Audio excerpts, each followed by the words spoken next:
CCTV ফুটেজে দেখা যায় বুধবার রাতে রাজধানীর রায়ের বাজার ইটাখোলা এলাকায় রিপনের ওয়ার্কশপের সামনে আসাদুলের উপর ধারালো চাকু ও ইট দিয়ে অতর্কিত হামলা করে দুর্বৃত্তরা।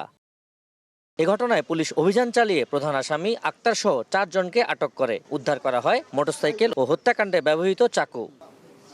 শনিবার দুপুরে ডিএমপি মিডিয়া সেন্টারে সংবাদ সম্মেলনে জানানো হয়, মাদক ও টাকার বিরোধ নিয়ে পূর্ব শত্রুতার জেরেই হত্যা করা হয় আসাদুলকে। তার বন্ধুর মাধ্যমে এই গভীর রাতে এই জায়গাতে ডেকে আনা হয়।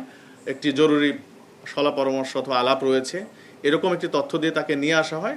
তারপরে অতর্কিত তাকে হামলা করা হয়। মোটিভ হলো টাকা পয়সা এবং পূর্বের একটি মামলার জের। এদিকে রাজধানীর উত্তর পল্লবী আবাসিক এলাকায় কথা কাটাকাটির জেরে নিরাপত্তা কর্মী সালাউদ্দিন হত্যায় জড়িত অটোচালক সাগর শেখকে গ্রেফতার করেছে পিবিআই। এ বিষয়ে রাজধানীর ৬০ ফিটে উত্তর কার্যালয়ে সংবাদ সম্মেলনে পিবিআই এর পক্ষ থেকে জানানো হয়, সিসি ক্যামেরার ফুটেজ দেখে আসামি শনাক্ত করে ১৬ এপ্রিল রাত ২:৩০টায় সাগরকে মিরপুর ১১ নম্বর থেকে গ্রেফতার করা হয়। তাকে নিষেধ করলো যে এখানে ঢোকা যাবে না। রিকশা চালক ভীষণভাবে ক্ষিপ্ত হয়ে কথা কাটাকাটিতে লিপ্ত হলো। একটা পর্যায়ে রিকশা চালক নেমে বেপরোয়াভাবে মারপিট শুরু করলো।